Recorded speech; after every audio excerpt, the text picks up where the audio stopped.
Et c'est parti pour les couleurs en CSS, sujet très important. Donc on y va, on va enlever juste tous les paragraphes ici. Ici on peut enlever une classe, on laisse juste txt1 comme ça, très bien.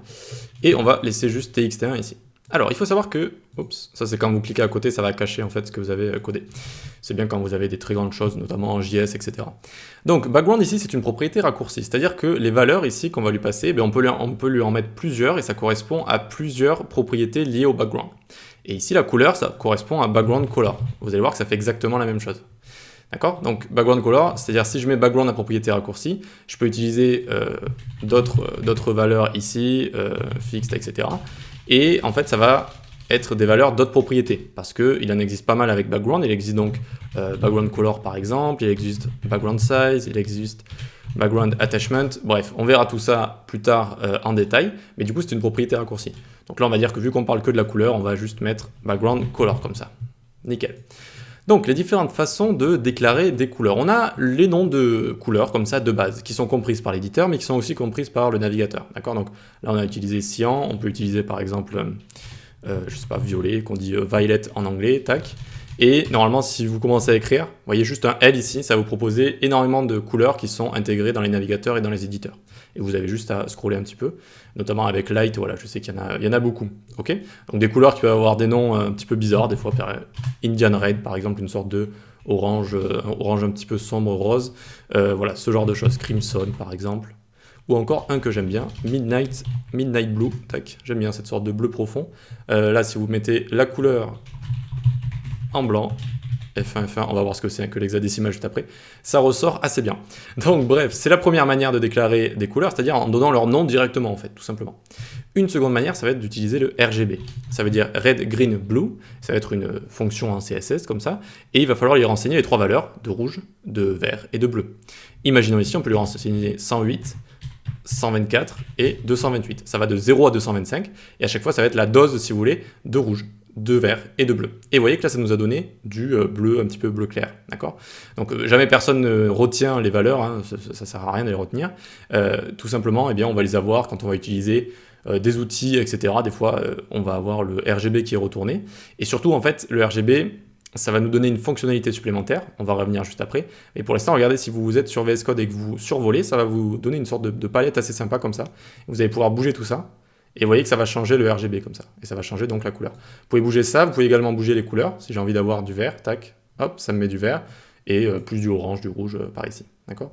Donc, quelle est cette fonctionnalité? Eh bien, on peut rajouter un A ici. Le A pour opacity, auto-alpha, mais ça revient à la même chose. C'est pour l'opacité.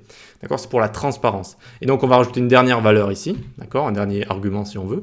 Ça va de 0 à 1. Donc ici, si je mets 0,5, eh bien, ce sera transparent à 50%. Alors, on va mettre une couleur un petit peu plus jolie. Par exemple du bleu un petit peu clair comme ça, tac. Et donc vous voyez que là c'est devenu bleu transparent comme ça. Si je me rapproche de 1, il n'y a que 10% de transparence. D'accord? Donc je suis à quasiment une couleur complète. Vous voyez, 1 c'est complet là. Et plus je me rapproche de 0, plus ça va être transparent et moins je ferai la différence. Là vous voyez, on voit quasiment pas la différence avec le fond. Donc ça c'est la transparence, ça peut être très utile. Donc RGB, RGBA, les couleurs de base. Et regardez, si je survole ici, je vais cliquer, hop, et je tombe ici sur une suite de chiffres et de lettres. C'est le code hexadécimal. Alors ça peut faire un petit peu peur au début. C'est un code qui commence par un hashtag et ensuite qui a une suite de chiffres et de lettres, des chiffres qui vont de 0 à 9 et des lettres qui vont de E à F. D'accord? C'est un code hexadécimal et c'est un code qui donne une couleur comme ça. Voilà, tout simplement. Il en existe des très connus, par exemple FFFF comme ça, c'est le blanc. Voilà.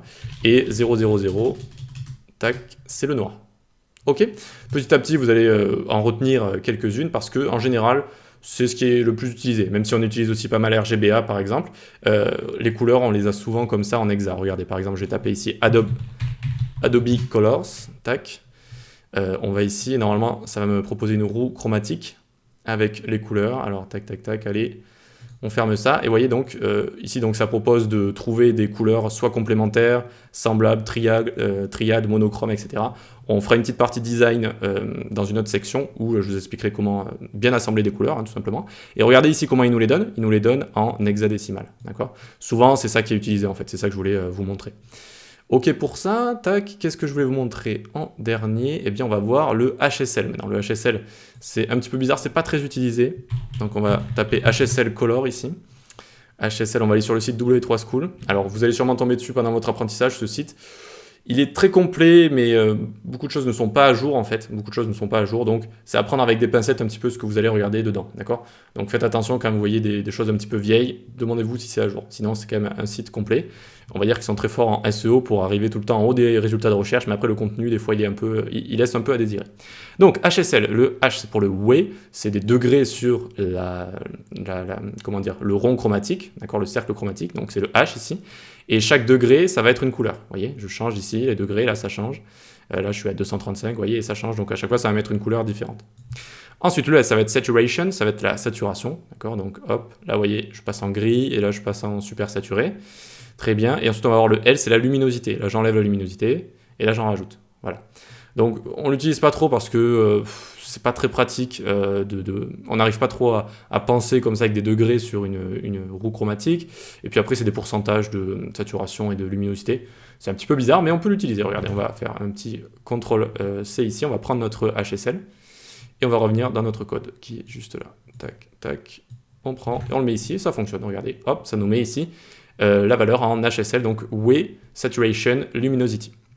Et donc, si vous passez la souris dessus, là, eh bien, vous pouvez changer à chaque fois RGB, hexadécimal, HSL. RGB, hexadécimal, HSL. Voilà. Voilà. Et quand vous êtes en RGB, ici, vous pouvez aussi gérer tout ce qui est luminosité. Vous voyez, ça va se transformer directement en RGBA. Et ensuite, donc, vous gérez également donc, la transparence. La transparence ici. Voilà. Très bien, très bien. Bien, c'est comme ça qu'on rajoute les couleurs. Donc, on a Background Color qui est une propriété très intéressante liée à la couleur. Et on a également Color. Color qui va être juste ici. Donc, Color très simple, qui donne une couleur au texte, d'accord? Ça donne une couleur au texte. Donc ici, si je mets red, ça va la transformer en rouge, et etc., etc. Si je lui mets maroon comme ça va mettre du marron. Ok, donc background color et color, les deux grandes propriétés qui sont liées aux couleurs, et surtout donc, ce qui est intéressant, c'est les façons d'intégrer des couleurs, soit par le nom, soit par un hexadécimal, soit par RGB ou RGBA si on veut mettre de la transparence, soit HSL. Allez, on peut passer à la suite. Posez-moi des questions si vous en avez, bien sûr.